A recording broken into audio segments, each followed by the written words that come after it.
Hello student, आज हम पढ़ेंगे अपना नेक्स्ट टॉपिक जो कि फूड एंड न्यूट्रिशन का ही एक पार्ट है। वो है बेसिक फूड ग्रुप्स, आधारिक खाद्य वर्ग। अब जानते हैं कि आधारिक खाद्य वर्ग जो होता है वो क्या होता है, क्यों बनाया जाता है। तो विभिन्न खाद्य पदार्थों को उनमें उपस्थित पोषक तत्वों के आधार पर, विभिन्न खाद्य पदार्थ यानी जो पदार्थ हम अपने भोजन में शामिल करते हैं उनमें उपस्थित पोषक तत्व कौन कौन से होते हैं, जैसे प्रोटीन, कार्बोहाइड्रेट, वसा, विटामिन, खनिज, लवण और जल। तो उनमें उपस्थित पोषक तत्वों के आधार पर समान पोषक मान वाले कहने का तात्पर्य यह है कि उस भोज्य पदार्थ से मिलता जुलता जो दूसरा भोज्य पदार्थ है, जैसे हम दूध खा रहे हैं, दूध से मिलते जुलते जो भी पनीर और ये सब, तो समान पोषक मान वाली, या आप इसको इस तरह से भी डिवाइड कर सकते हो कि जैसे प्रोटीन्स वाले जितने भी खाद्य पदार्थ हैं उनको एक ग्रुप में मिला लो, यानी जितने भी प्रोटीन के वाले भोज्य पदार्थ यानी समान पोषक मान वाले भोज्य पदार्थ उनको एक ग्रुप में डाल दो। जितने कार्बोहाइड्रेट्स वाले हैं उनको एक ग्रुप में डाल दो, जितना जिससे हमें वसा प्राप्त होता है उन सारे खाद्य पदार्थों को एक ग्रुप में डाल दो। तो यही वही लिखा हुआ है यहाँ पे कि विभिन्न खाद्य पदार्थों को उनमें उपस्थित पोषक तत्वों के आधार पर समान पोषक मान वाले खाद्य पदार्थों को एक समूह में रखकर, मतलब एक वर्ग तैयार करके, जो वर्ग विभिन्न रूपों से प्राप्त होता है या विभिन्न रूपों में प्राप्त होता है, उसे आधारिक खाद्य वर्ग कहते हैं। ठीक है, क्लियर हो गया कि विभिन्न खाद्य पदार्थ मतलब जो भी हम भोज्य पदार्थ खाते हैं उनमें उपस्थित जो जो पोषक तत्व होते हैं उनके आधार पर जितने भी समान पोषक मान वाले खाद्य पदार्थ हैं उनको एक समूह में रखकर जो वर्ग तैयार किया जाता है, तो वो कई वर्गों में बढ़ जाते हैं, जैसे प्रोटीन्स के अलग, कार्बोहाइड्रेट्स के, तो उनका विभिन्न रूप प्राप्त होता है, उसे हम आधारिक खाद्य वर्ग कहते हैं। अब कई संस्थान है या कई ऐसे पोषक वैज्ञानिक हैं जो कि अपने अपने हिसाब से खाद्य वर्गों को बांटे। इसमें से हम पहले पढ़ेंगे ICMR, कैरोलिन हंट द्वारा जो बनाया गया, और डॉक्टर MS स्वामीनाथन। तो ICMR द्वारा जो खाद्य पदार्थ का समूह दिया गया है उसमें देखिए कैसे बनाया गया। जो पहला है उसमें अनाज को लिया गया है, जिसमें उन्होंने सभी प्रकार के अनाज हैं, जैसे गेहूं, चावल, ज्वार, बाजरा, इन सबको एक समूह में डाल करके उसका एक समूह बनाया है, उसका नाम दिया अनाज। दालें, जितनी प्रकार की दालें हम खाते हैं, जैसे रायर हो गया, अरहर, चना, मटर, मूंग, इन सारी दालों का एक समूह बनाया, उसको अलग समूह में रखा। फिर तीसरा है दूध एवं दूध से बने पदार्थ, जितने भी डेयरी प्रोडक्ट हैं, जैसे दूध हो गया, पनीर हो गया, चीज हो गया, मक्खन हो गया, ये सारे जो दूध प्रोडक्ट है उनका एक अलग ग्रुप बनाया। फिर जितने प्रकार के फल व सब्जियां हैं, जितने प्रकार के भी हम फल खाते हैं, जैसे गर्मियों में हम अधिकतर तरबूज, लीची और आपका ये आम, ये सारे फल खाते हैं, मौसमी फल। तो जितने भी फल खाते हैं और जितनी भी हम सब्जियां खाते हैं उनको एक ग्रुप में, यानी फल व सब्जी की एक अलग ग्रुप बना दिया।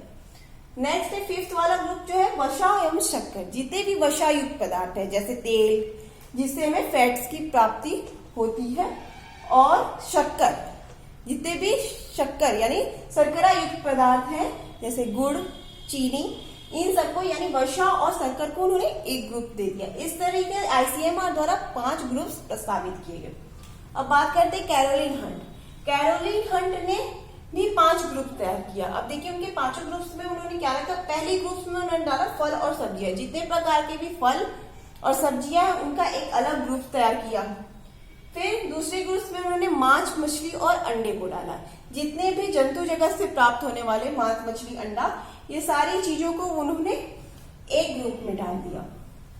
फिर थर्ड ग्रुप में उन्होंने वसा, तेल, घी, जितने भी फैटी एसिड वाले जिससे हमें फैट की प्राप्ति होती है, वो सारे पोषक तत्वों को, सारे भोजन को या भोज्य पदार्थों को उन्होंने एक ग्रुप में डाल दिया, वसा, तेल, घी और जैसे तेल हमें सरसों का तेल हो गया, तिल का तेल हो गया, तो ये सारे का एक ग्रुप्स बना दिए जिससे हमें वसा की प्राप्ति हो। चौथा अनाजें, जितनी प्रकार की अनाजें हैं उनका एक अलग ग्रुप तैयार कर दिया।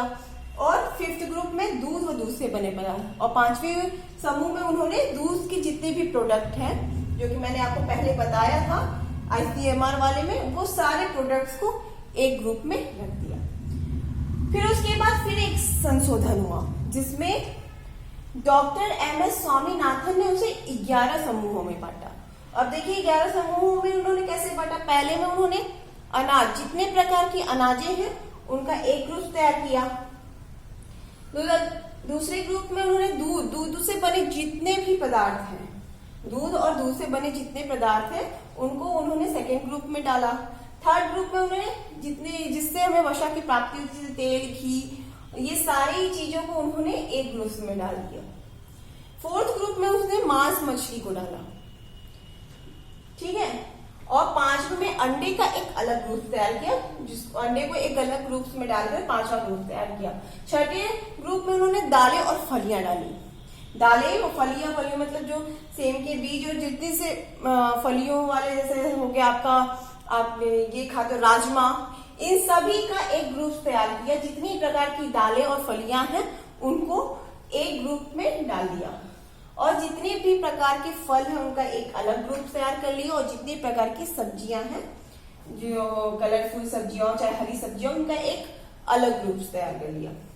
9th ग्रुप में उन्होंने शक्कर और अन्य स्टार्च युक्त पदार्थ, ये हम शक्कर और स्टार्च युक्त पदार्थ, इसी कार्बोहाइड्रेट हमें इन्हीं रूपों में मिलता है, शर्करा और स्टार्च के रूप में। तो शक्कर में जैसे गुड़, चीनी, ये सारी चीजें आ गई। स्टार्च युक्त भोज्य पदार्थ जैसे अरबी, आलू, इन सब में स्टार्च मिलते हैं हम लोग को, चिपचिपा पदार्थ होता है ना स्टार्च। तो ये सारी चीजों को एक ग्रुप में डाल दिया। 10वें ग्रुप में उन्होंने मिर्च मसाले, जितने भी स्पाइसेस हैं जिनका यूज हम अपने भोजन को स्वादिष्ट बनाने के लिए करते हैं, जितने भी मिर्च मसाले हैं, धनिया हो गए, जीरा हो गया, ये सारी चीजों को एक अलग ग्रुप में डाला। यानी जितने भी स्पाइसेस हैं उनको एक ग्रुप में डाला। 11वें ग्रुप में उन्होंने गिरिया तरह जितने प्रकार की नट्स हम खाते हैं, ड्राई फ्रूट्स जिसमें आते हैं, तिलहन, जो सफेद तिल और काली तिल, ये सारी चीजें जो है वो गिरियों और तिलहन में डाला। तो इस प्रकार से एक खाद्य वर्ग तैयार हुआ, ठीक है।